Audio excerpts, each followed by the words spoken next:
বৃহস্পতিবার ভোর ৫টা বেজে ২৮ মিনিট রাজধানীর বনানী ১১ নম্বর রোডে 360 ডিগ্রি শিশাবার ভবনের দ্বিতীয় তলার সিঁড়িতে কথা কাটাকাটির এক পর্যায়ে খোকন নামে এক যুবক ছুরিকাঘাত করে রাহাত হোসেন রাব্বিকে। পরে গুরুতর অবস্থায় রাব্বিকে নেওয়া হয় রাজধানীর কুর্মিটোলা জেনারেল হাসপাতালে। এ সময় কর্তব্যরত চিকিৎসক মৃত ঘোষণা করেন তাকে।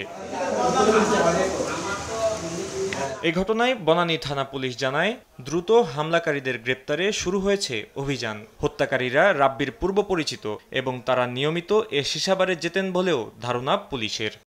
সিসি ক্যামেরা ফুটেজ দেখে আমরা তদন্ত ব্যক্তি আইডেন্টিফাই করেছি। এখন আমাদের গ্রেপ্তারের অভিযান অব্যাহত আছে এবং আমাদের বাদী যে হবে রাব্বির বাপের সাথে কথা বলেছে। সে বলছে লাস্ট পোস্টমর্টম হওয়ার সাথে সাথে সে আমাদের সাথে থানায় এসে সে একটা মামলা শনাক্তকারী যে আসামি ওই ব্যক্তির সাথে এর আসা যাওয়া আছে, দেখা সাক্ষাৎ আছে, কথা চলে, সে তার দুজনা পরিচিত। এছাড়া কোনো ধরনের অনুমোদন ছাড়াই রাজধানীর শিশাবারগুলো চলছে বলেও জানায় পুলিশ।